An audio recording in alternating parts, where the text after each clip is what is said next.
اچھا ڈاکٹر فواد، جیسے آپ نے کہا نا کہ ہمارا روٹین ہی آؤٹ ہے، ہمیں پتہ ہی نہیں ہے کہ آخری میل کب لینا ہے، صبح کتنا کھانا ہے، دوپہر کو اس سے کم کھانا ہے یا رات کو بالکل ہی کم کھانا ہے.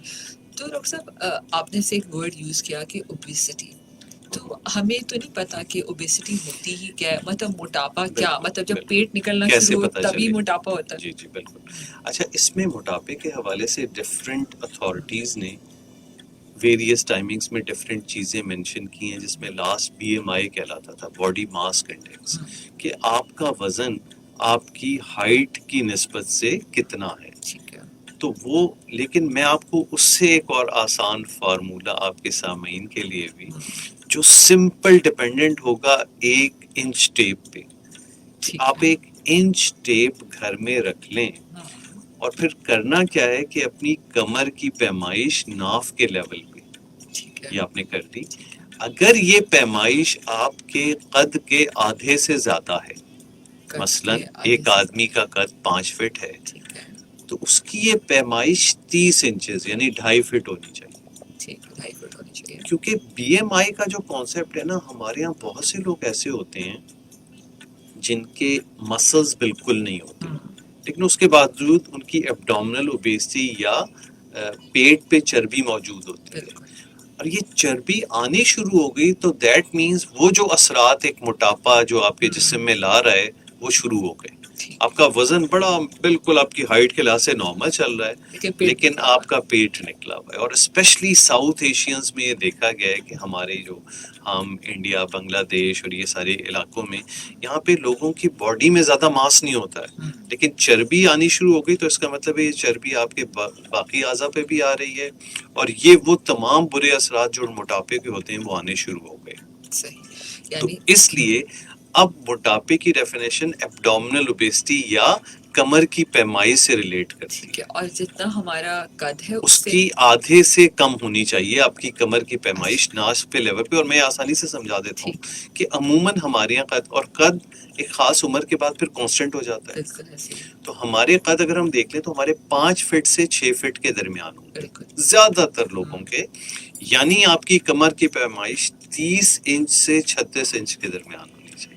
اگر آپ 6 فٹ کے ہیں تو 36 انچ، 5 فٹ کے ہیں تو 30 انچ. اس میں پھر آپ دیکھتے جائیں، 5 فٹ 4 انچ ہیں تو 32 انچ ہوگا. چاہیے. سگریٹ کا آپ نے نام لیا، بہت سارے لوگ، اب تو ہماری ینگ جنریشن اس کو ایک فیشن سمجھتی ہے، نئے نئے قسم کی الیکٹرانک سگریٹس ہیں، ویپس ہیں، بہت ساری چیزیں آ چکی. تو میں چاہوں گی کہ سگریٹ پینا اور دل کا کیا معاملہ ہے؟ یہ تو الگ چیز نظر آتی ہے مجھے. لیکن سگریٹ کے نا دل کے حوالے سے ہٹ کے جسم پہ ہر حصے پہ اس کے نقصانات ہیں 2 طرح کا. ایک تو اس کی کمبسشن، برن ہونا، اس کے نتیجے میں ٹار اور چیزیں.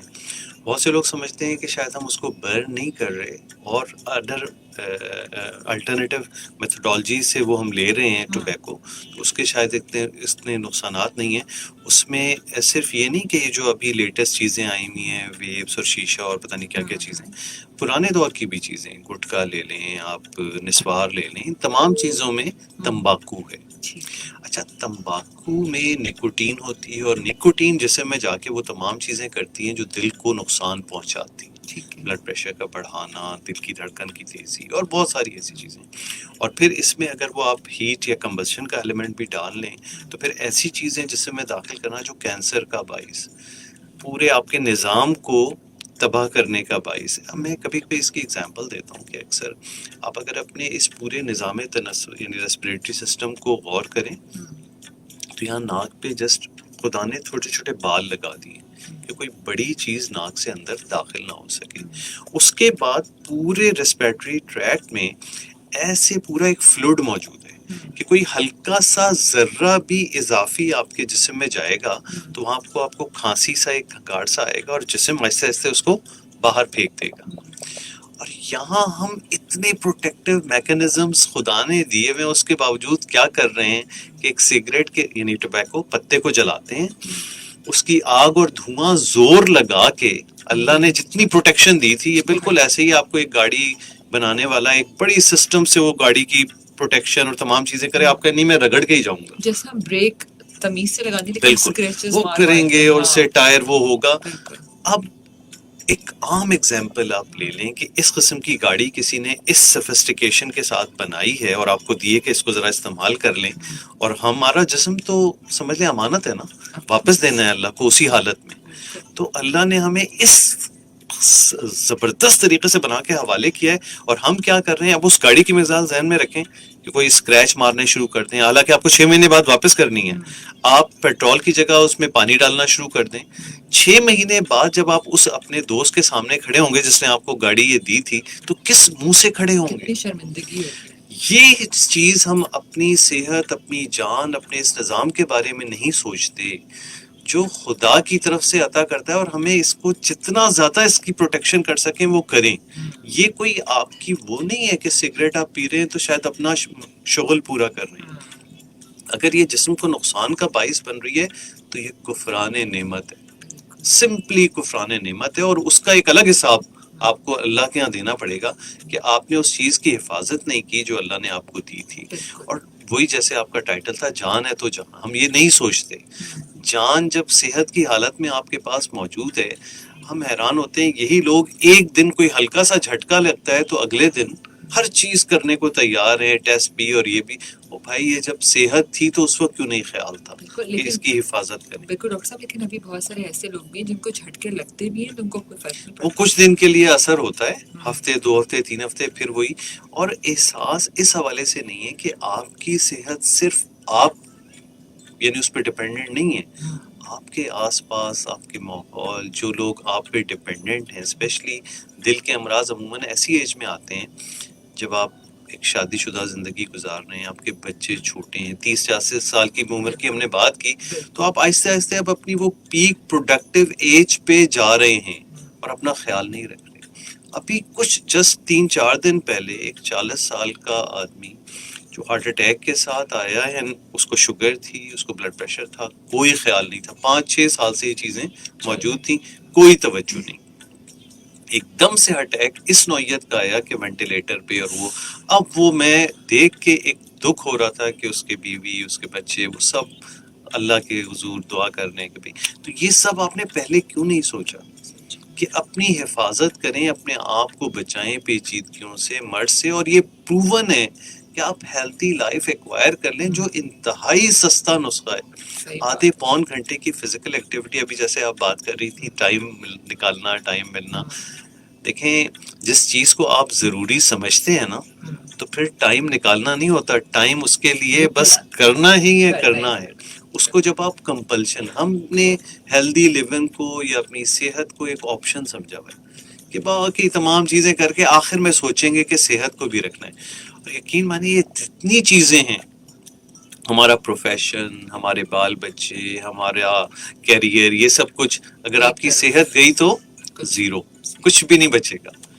تو کچھ دن پہلے میں ایک تحقیق پڑھ رہا تھا کہ ایسے لوگ جنہوں نے اپنی پروڈکٹیو لائف میں، یعنی ارلی ایجز میں، ینگ ایج میں، مڈل ایج میں اگر 6 سے 8 گھنٹے کی نیند پراپر نہیں لی ہے، تو ان کو 60-65 سال کے بعد کگنیٹو ڈس آرڈر ہم کہتے ہیں کہ بھول جانا، میموری لاس، بیلنس، یہ بہت زیادہ آیا. وجہ یہ تھی کہ اس لائف میں انہوں نے اس چیز کو اہمیت نہیں دی. نیند ایکچولی آپ کی ری بلڈنگ کرتی ہے، یعنی ریپیئر کرتی ہے. چھوٹا سا نقطہ ہے، لیکن ہم اس کا خیال بڑے سب کچھ کر رہے ہیں، راتوں کو جاگ رہے ہیں، صبح پھر نکل گئے کام پہ. تو اس کے نتیجے میں کیا ہوگا؟ لانگ ٹرم پھر آپ اس کے افیکٹ بیئر کریں گے. تھوڑا سا ہم ٹاپک سے ہٹ گئے، لیکن جنرل باتیں ہیں، حیثیت سے متعلق ہیں. نہیں ڈاکٹر صاحب، یہ بڑی ضروری ہے کیونکہ یہ سب ہم لائف سٹائل اور کی وہ بات ایک بات میری تھوڑی سی ادھوری رہ گئی تھی، وہ انچ ٹیپ والی. انچ ٹیپ کا اب یہ فلسفہ ضرور کر لیں کہ آپ مہینے میں ایک دن بنا لیں، چاہے وہ پہلی تاریخ ہے یا مہینے کی آخری تاریخ ہے. کیا کرنا ہے؟ بس کچھ نہ کریں. ابھی آپ جیسی زندگی چل رہی ہے چلتی رہے، ناپ کے ایک جگہ لکھ لیں کہ آپ کے ہائٹ کے حساب سے آپ کی کمر کی پیمائش کتنی ہے. اگلے مہینے پھر لکھیں، اگلے مہینے پھر لکھیں. ایک ریکارڈ رکھیں، اور گھر میں تمام لوگ اس کو. اور وہ میں اکثر کہتا ہوں کہ آپ اس کو نا اپنے وہ جو واش روم ہے جہاں نہانے جاتے ہیں نا آدمی، وہاں کسی ایک اس پہ لٹکا دیں. خود بخود یاد آئے گا کہ بھئی یہ ایک بار یہ کر لیں، دیکھیں کیا. وہ کچھ نہ ہو یہ آپ کو احساس ضرور دلائے گا یار کہ میں آپ موٹا جا ہو رہا کہاں ہوں. جا کہاں رہے ہیں ابھی. بالکل بالکل ڈاکٹر صاحب I think it's beautifully explained. اچھا ڈاکٹر صاحب اس کے ساتھ ساتھ دیکھیں یہ باتیں بڑی اہم ہیں, ہم اپنے ٹاپک پہ ہی ہیں کیونکہ دیکھیں طرز زندگی میں یہ بالکل تمام چیزیں بالکل. اور 6 سے 8 گھنٹہ سونا بہت یہ ضروری سب سے اہم اور چیز اہم رات کی نیند ہے. ہے رات کی. مجبوری ہے, کچھ لوگوں کا ٹھیک پروفیشن ایسا بالکل ہوتا ہے. چلیں یہاں پہ ہمارے یہاں کلچر بن گیا ہے غیر ضروری جاگنا. غیر ضروری. جب آپ بڑی آسانی سے اپنے تمام کام 10 ساڑھے 10 بجے وائنڈ اپ کر سکتے ہیں, لیکن آپ نے کیا سوچا ہے نہیں صبح سو جائیں گے ہاں یا صبح دیر سے اٹھیں گے. بھائی اللہ نے ایک نظام آپ کے جسم کو اس طرح دیا ہے کہ آپ کا انٹرنل سسٹم جاگتا اور سوتا اسی طرح ہے. اندھیرا آتا ہے تو وہ سونا شروع ہو جاتا ہے, ایسے روشنی آتے ہی وہ جاگ جاتا ہے.